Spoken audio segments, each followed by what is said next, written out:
My friends, let us begin with a question that touches every sincere seeker, whether they stand in a church, sit in meditation, or silently cry out in the night.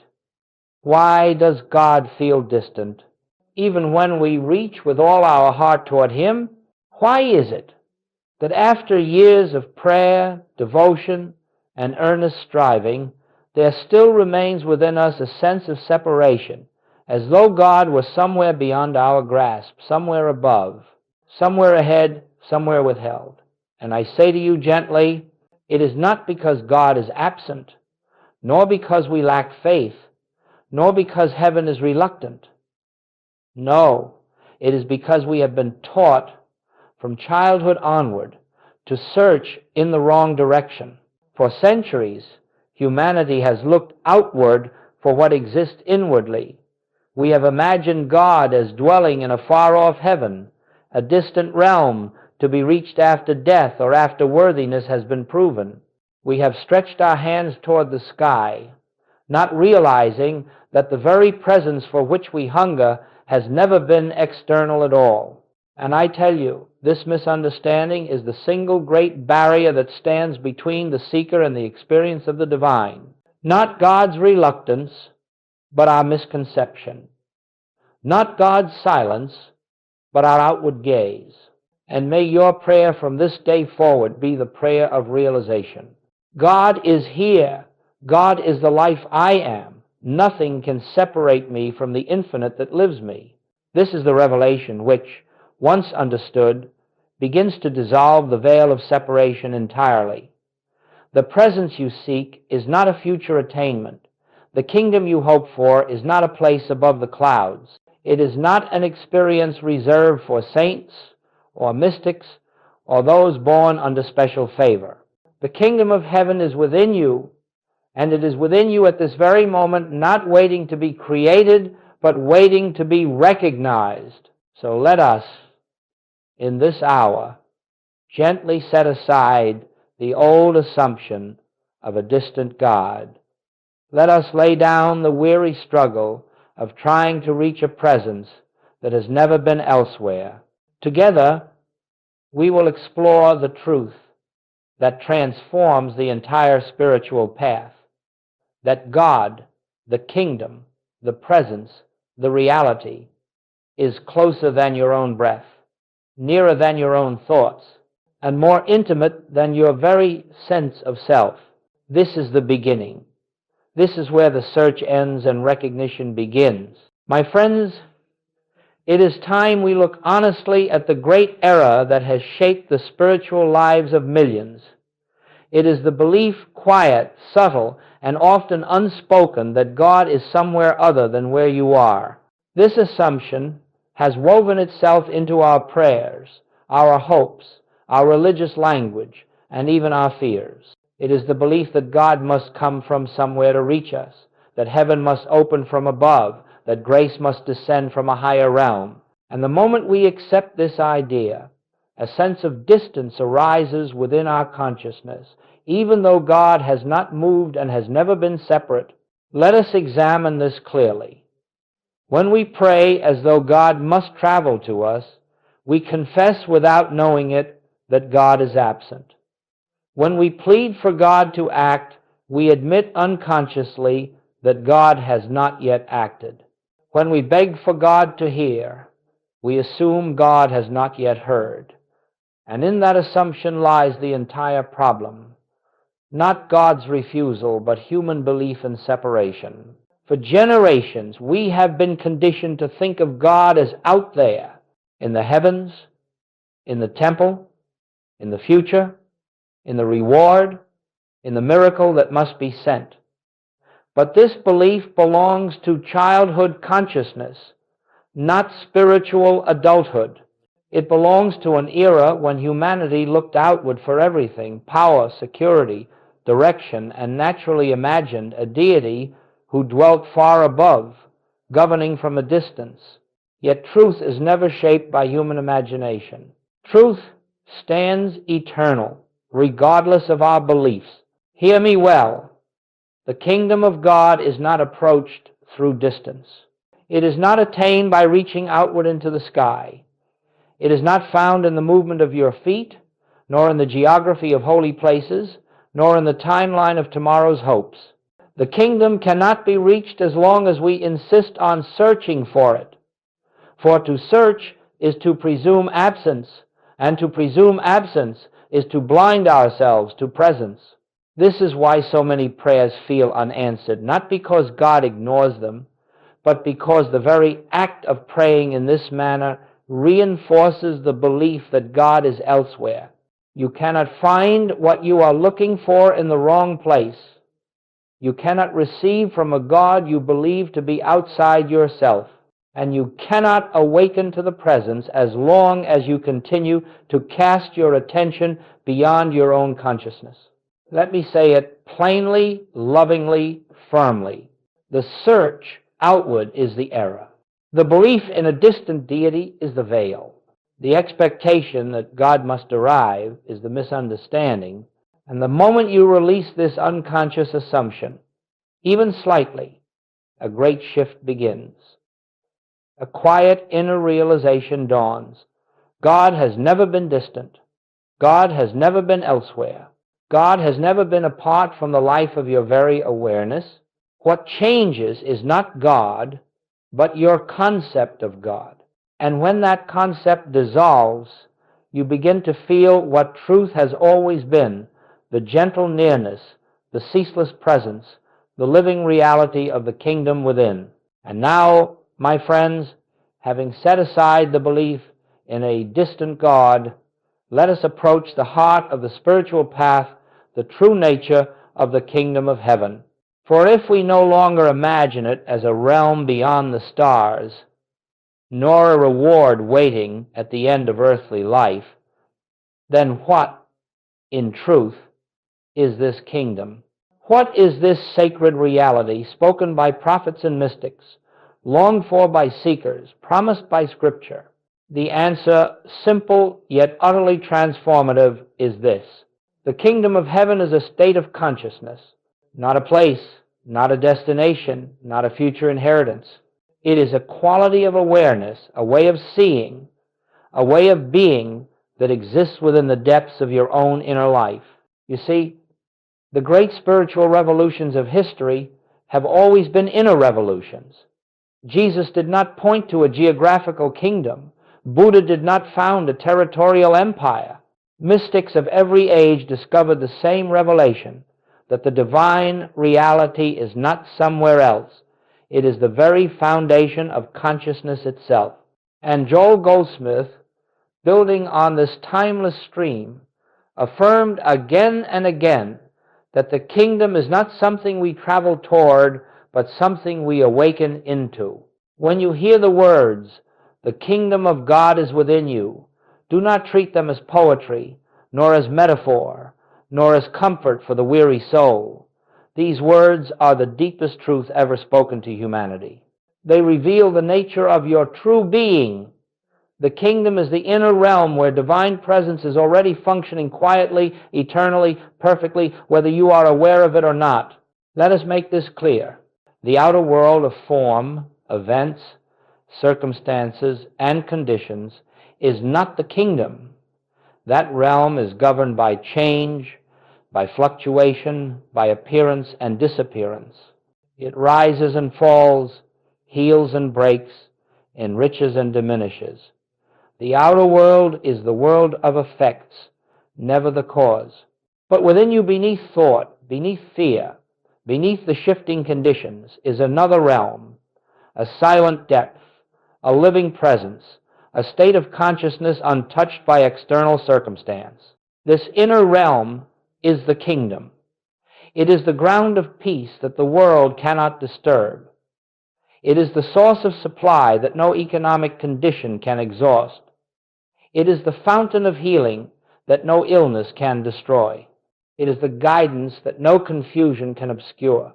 And when we speak of entering the kingdom, we are not speaking of moving vertically upward to some celestial location. We are speaking of turning inward, of awakening, of recognizing, of becoming conscious of that which has always been present, In this inner kingdom, God is not something you reach. God is something you realize, something you awaken to, something you perceive with an inner sense, beyond mind, beyond emotion, beyond the restless surface of human thought. Now listen closely. You already live in this kingdom, but you are not yet fully aware of it.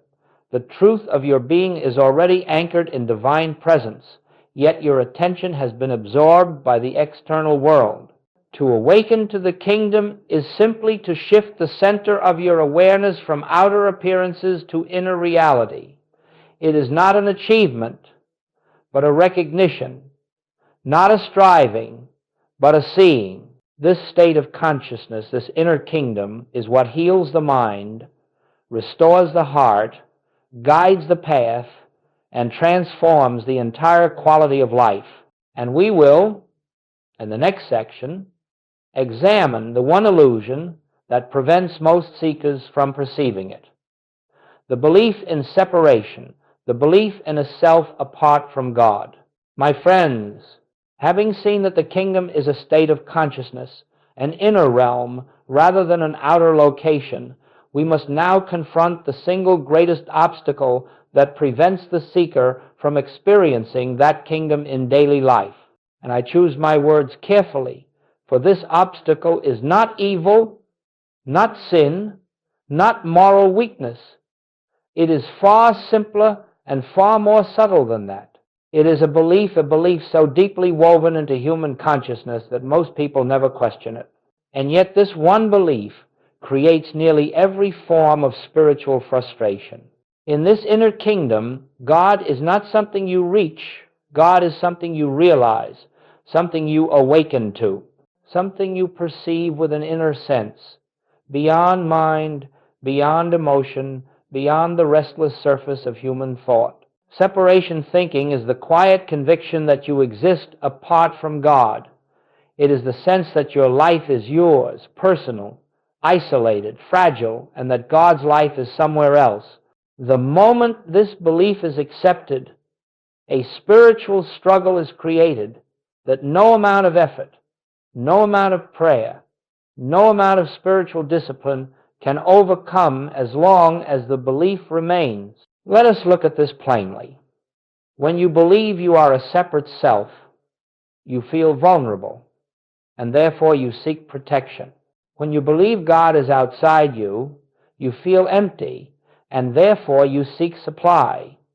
When you believe guidance must come from elsewhere, you feel lost, and therefore you seek direction. All of this effort, all of this pleading, striving, and yearning arises from the assumption that what you seek is not already present. And here lies the tragic irony. Every spiritual struggle is born from searching for what is already within. Separation thinking convinces you that peace must be gained, when in truth peace is your natural state emerging from divine presence. It convinces you that healing must be created, when healing is the flowering of an already perfect spiritual essence. It convinces you that supply must be attracted, when supply is the expression of the infinite nature within consciousness. And it convinces you that guidance must be found, when guidance is simply the quiet knowing that arises in the stillness of inner listening. You see, separation thinking creates the illusion of spiritual distance and then urges you to fix the very distance you have imagined. It is like drawing a line in the sand and then spending your life trying to erase it. The line has no reality except the one you assign to it. Joel Goldsmith emphasized again and again that the human sense of self, this feeling of being a solitary person, cut off from the divine, is the root limitation of spiritual life. Not because God is withholding anything, but because a separated consciousness cannot perceive the fullness that is already given. It is like covering your eyes and assuming the sun has disappeared. The sun is unchanged. Only vision is obscured.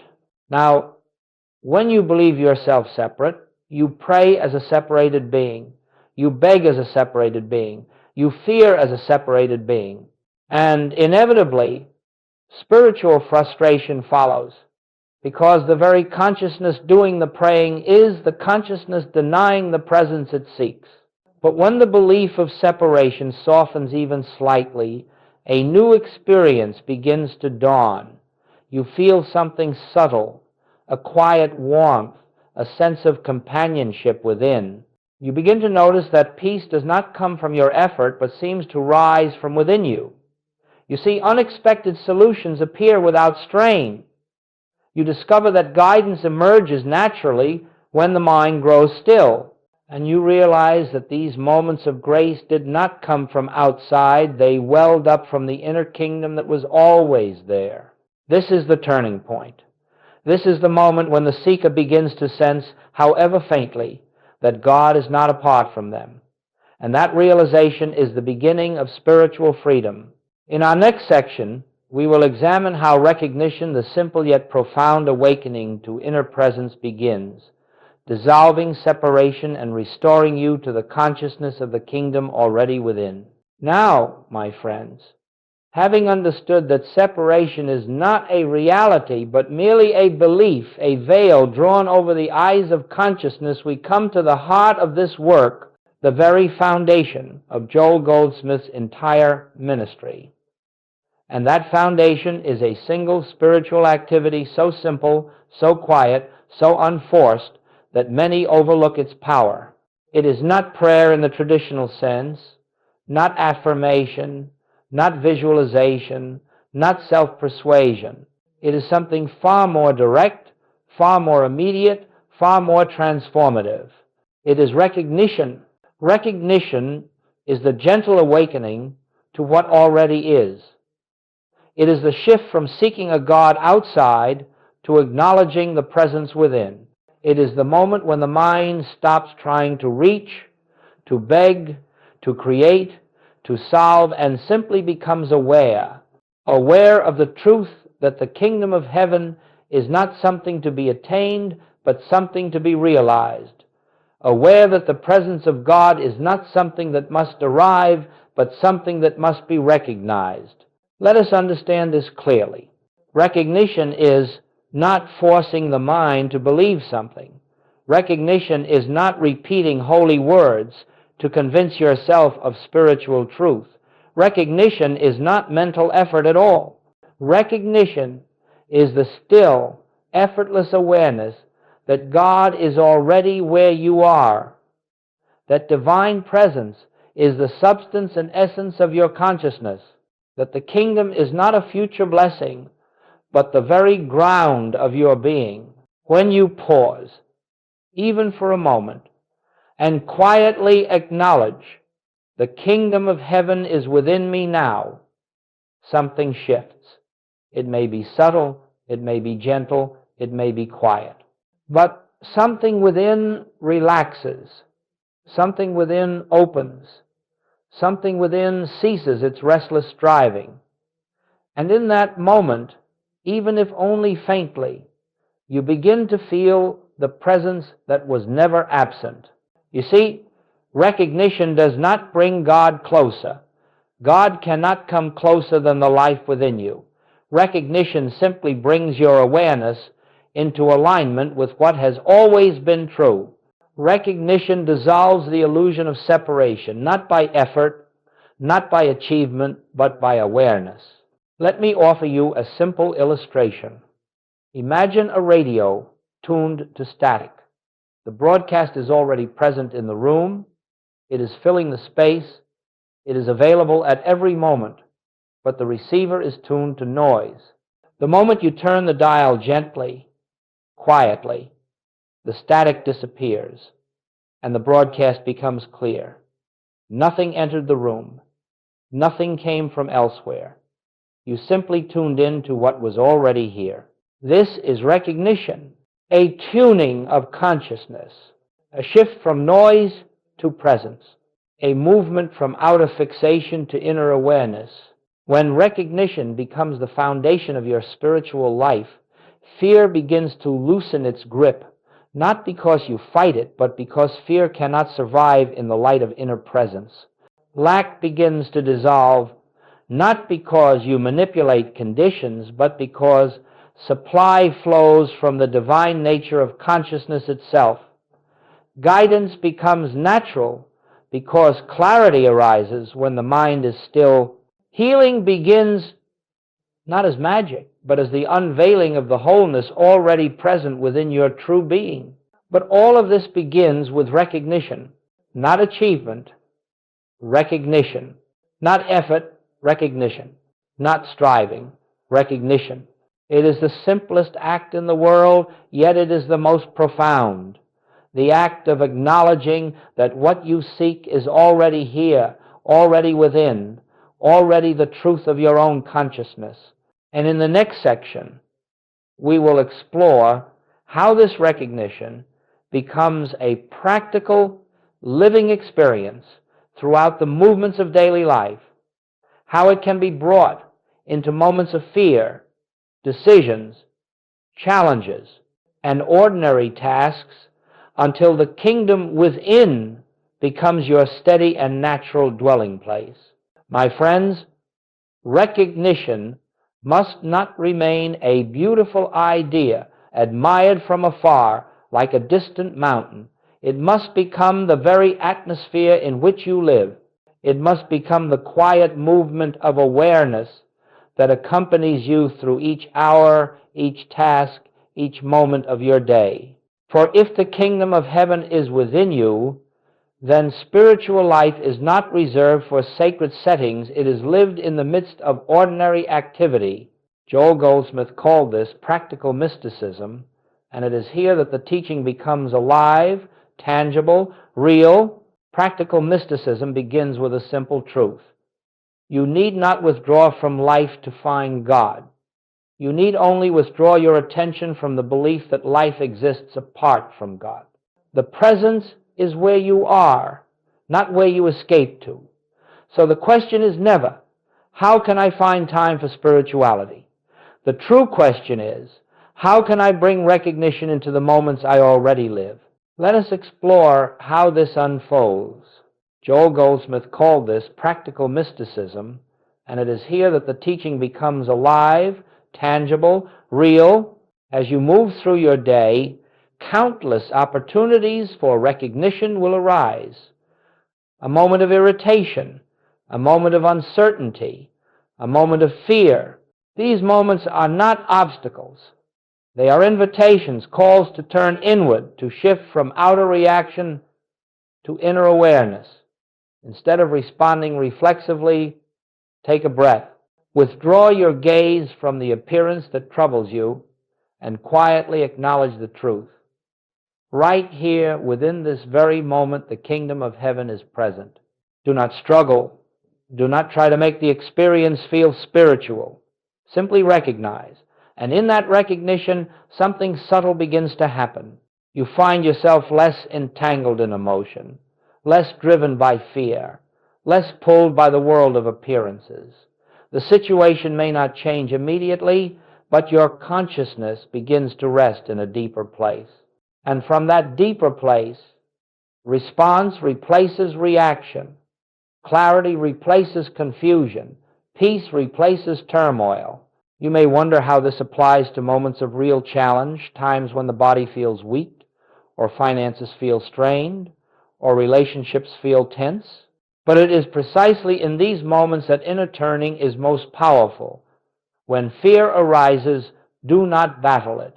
Do not attempt to spiritually fix the outer condition. Instead, turn inward and recognize, within me the presence remains untouched. Within me the kingdom remains whole. It is not denial. It is not pretending the outer problem does not exist. It is simply remembering that the outer is not the whole.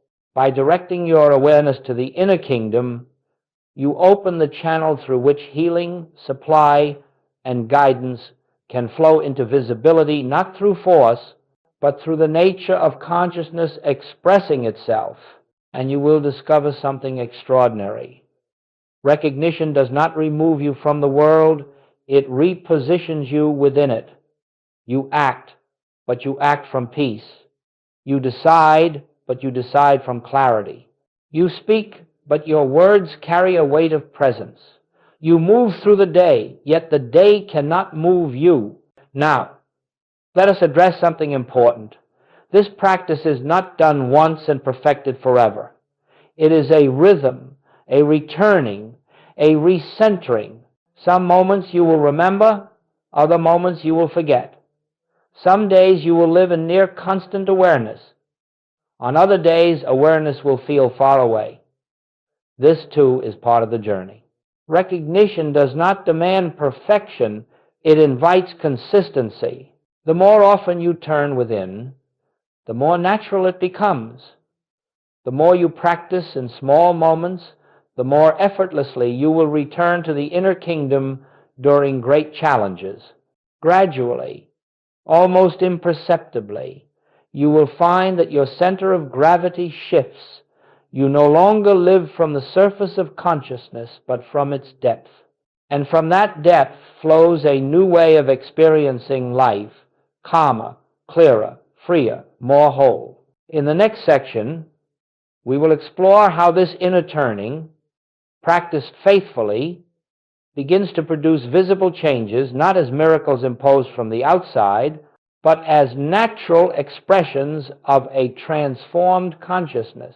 My friends, when recognition becomes a quiet habit of your heart, when turning inward becomes more natural than turning outward, you begin to witness something that cannot be explained by human logic. You begin to see that consciousness, not circumstance, governs experience. You begin to notice that as the inner life shifts, the outer world responds, rearranges, softens, and unfolds in ways that cannot be traced to mere effort or human planning. This is transformation, not imposed, not forced, not manufactured, but revealed through inner awareness. Let us look at the nature of this transformation. It does not burst forth like lightning. It dawns like light at sunrise, gradual, gentle, inevitable. At first, the changes are subtle. A moment of peace where anxiety once dominated. A calm thought where panic once rushed in. A sense of direction where confusion once tangled the mind. These small shifts are not small at all. They are signs that the kingdom within is beginning to express itself in your waking experience. You see, when the mind is absorbed in fear, frustration, or separation, it cannot perceive the divine order that is already functioning beneath the surface of life. But when recognition opens a quiet space just a crack, the light of inner presence begins to shine through, and that light brings clarity, harmony, protection, healing, and supply in its own way, in its own time, through channels you could never have imagined. In the next section, we will explore how this inner turning, practiced faithfully, begins to produce visible changes, not as miracles imposed from the outside, but as natural expressions of a transformed consciousness. My friends, when recognition becomes a quiet habit of your heart, when turning inward becomes more natural than turning outward, you begin to witness something that cannot be explained by human logic. You begin to see that consciousness, not circumstance, governs experience. You begin to notice that as the inner life shifts, the outer world responds, rearranges, softens, and unfolds in ways that cannot be traced to mere effort or human planning. Consider the one pressed by financial strain. They have tried countless plans, countless strategies, countless attempts to manipulate conditions. Then, one day, they begin practicing inner recognition. God is the substance of my being, the source of my supply. They do not use these words to attract wealth. They use them to awaken to the truth of their own spiritual identity. And in time, unexpected forms of provision appear, new opportunities, new channels, new ideas, not through struggle, but through the natural activity of consciousness expressing its own abundance. Or consider the one caught in relational conflict. They have argued, pleaded, explained, reasoned, demanded, and nothing has changed. But then they turn inward, They recognize the divine presence animating their own being, and eventually they recognize that same presence at the center of the other person. They stop trying to fix the relationship externally and begin seeing it through the lens of the inner kingdom. And in time, something shifts, not always the other person, but always the atmosphere of the relationship itself. Where tension once dominated, a measure of peace enters, and from that peace, healing begins to unfold. Do you see the pattern? Transformation does not begin by attacking the outer condition. Transformation begins when consciousness aligns with truth. The outer is the shadow, the inner is the substance. When the inner is healed, the shadow must change. This is not wishful thinking. This is not positive affirmation. This is the activity of divine law, the law of consciousness that governs all form. And when you learn to rest in the inner kingdom, you begin to witness the unfolding of this law in every area of life. But let me say this clearly. The transformation is not always dramatic. It is not always immediate. It does not always align with your mental expectations. Sometimes the greatest transformation is not the changing of circumstances, but the changing of you. Sometimes the healing is the healing of fear, not the healing of the body. Sometimes the supply is the supply of peace, not the supply of material abundance. And sometimes, in the deepest spiritual sense, the transformation is an awakening that frees you from the belief that outer conditions have the power to define you at all. Whatever form it takes, the transformation is certain when recognition becomes your way of life. For you are no longer living from the surface of human consciousness, but from the depths of spiritual reality. And in that depth, the kingdom expresses itself as harmony, as order, as peace, as wholeness. In our next section, we will explore how this expression becomes steady and continuous through the practice Goldsmith called the practice of the presence, a consistent returning to inner awareness that anchors your entire life in the kingdom within. My friends, as we approach the heart of this journey, we must understand that spiritual realization does not rest upon a single moment of insight. It is sustained through continuity, through a gentle and faithful returning to the inner presence throughout the movements of daily life. Joel Goldsmith called this the practice of the presence, not because God must be invoked, but because awareness must be renewed. The presence is always here. It is our recognition that fluctuates. You see, the mind is conditioned to wander, to drift toward appearances, toward problems, toward memories, toward fears of what may come. Left to itself, the mind will roam endlessly through the world of form, and so we cultivate a practice, not to force the mind into silence, but to remind it again and again to turn toward that which is eternally true. The practice of the presence is not an effort, it is a remembrance. It is the quiet act of returning home. Let us make this very clear. The practice of the presence is not mechanical. It is not repetition of holy words for the sake of repetition. It is not a ritual to gain divine favor. It is the living relationship between your awareness and the infinite within you throughout your day. There will be countless invitations to turn inward. A moment of impatience, a wave of sadness, a sudden worry, a fragment of doubt. Instead of reacting from habit, take these moments as opportunities. Pause, even briefly. Turn your attention inward and recognize the presence is here. Do not attempt to feel spiritual. Do not attempt to create an experience. Simply acknowledge what is. And if you forget, if you are swept away in the momentum of the day, do not judge yourself. Do not condemn yourself. Do not say, I failed, for awareness is not kept through force. It is kept through love. Simply return, and then return again and again. This is the rhythm of spiritual life, forgetting and remembering, contracting and expanding, drifting outward and returning inward. Over time, the returning becomes more frequent, more natural, more effortless. Eventually, the practice of the presence becomes the background of your consciousness. Even as you speak, as you work, as you make decisions, as you care for others, a quiet awareness remains an inner stillness beneath the outer activity.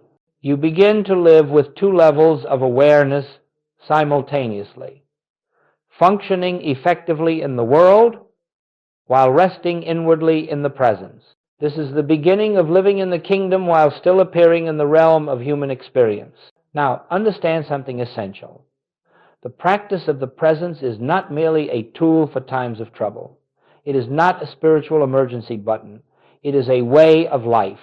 It is the atmosphere in which you breathe, the foundation from which you act, the inner sanctuary you carry with you wherever you go. Practice it in moments of peace, not only in moments of distress. Recognize the presence in the quiet of the morning, in the stillness of night, and especially in the ordinary moments, in washing the dishes, in walking down the street, in listening to a friend, in doing your work. When the practice becomes continuous, something profound unfolds. The presence that you once visited occasionally becomes a presence you dwell in. The kingdom that felt like a momentary glimpse becomes a living state of consciousness. You find that peace no longer comes and goes, it deepens. Guidance no longer feels occasional, it becomes a steady intuition. Strength arises where weakness once lived. Clarity replaces confusion, and love, impersonal, unconditional, radiant love, flows naturally from the depths of your being. This is not the result of effort.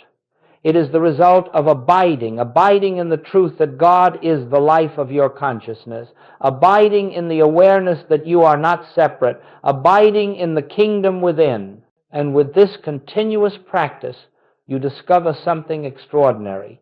The presence begins to live you. Your actions arise from it. Your words are shaped by it. Your decisions flow through it. You are no longer trying to practice the presence is practicing you. In our next and final section, we will gather all of this into a unified vision and bring the journey to its natural resting place, the realization that the kingdom within you is not a promise, not a possibility, but an ever-present reality awaiting your recognition. My friends, as we bring this journey to its quiet completion, let us gather together the threads we have woven, threads that, when seen as one tapestry, reveal the essence of the spiritual path. For everything we have explored in these hours leads to a single, liberating realization.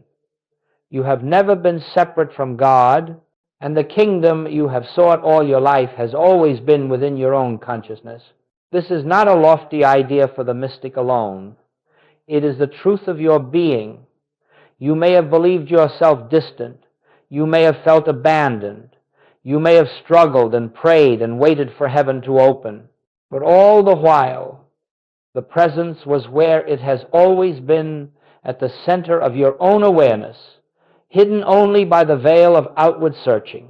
Let us release that outward search now. Let us lay down the exhausting attempt to reach a God who has never departed. The spiritual journey is not a reaching outward, but a yielding inward. It is not a striving, but a stillness. It is not a pursuit, but a recognition. When the mind stops chasing God, the heart begins to feel God. And when recognition dawns, even momentarily, the kingdom that seemed distant becomes immediate, intimate, unmistakably present. You have seen how the belief in separation creates spiritual struggle and how recognition dissolves that struggle. You have seen how inner awareness transforms outer experience, not by manipulating conditions, but by revealing the divine order already in operation. You have seen how the practice of the presence carried into your daily life, becomes a steady rhythm of inward returning, a gentle, continual remembrance of truth. When the practice becomes continuous, something profound unfolds. The presence that you once visited occasionally becomes a presence you dwell in. The kingdom that felt like a momentary glimpse becomes a living state of consciousness. You find that peace no longer comes and goes, it deepens. Guidance no longer feels occasional, it becomes a steady intuition. Strength arises where weakness once lived. Clarity replaces confusion. This recognition, repeated with sincerity and simplicity, will transform the very atmosphere of your life. Not instantly, not always dramatically, but certainly inevitably, naturally. The kingdom expresses itself through those who dwell in remembrance. Peace deepens, guidance becomes clear, strength rises, love flows, and life begins to unfold with a harmony not of your making but of divine origin. And now, as you stand at the threshold of your next step, remember this: you do not need to become something else to experience the kingdom. You do not need to accumulate spiritual merit, nor perfect your human personality, nor perform elaborate rituals. You need only pause, turn inward, and recognize the presence is here, the kingdom is within me. Return to this truth in the morning. Return to it in moments of uncertainty. Return to it when life challenges you. Return to it when joy fills your heart. And return to it each night as you lay your head upon your pillow. For every act of recognition draws aside another veil until at last you see clearly what has always been so. You live in God. God lives in you. And the kingdom of heaven has never been farther than your own consciousness. With this awareness, go in peace. Abide in the presence, and let the kingdom express itself through you, effortlessly, naturally, eternally.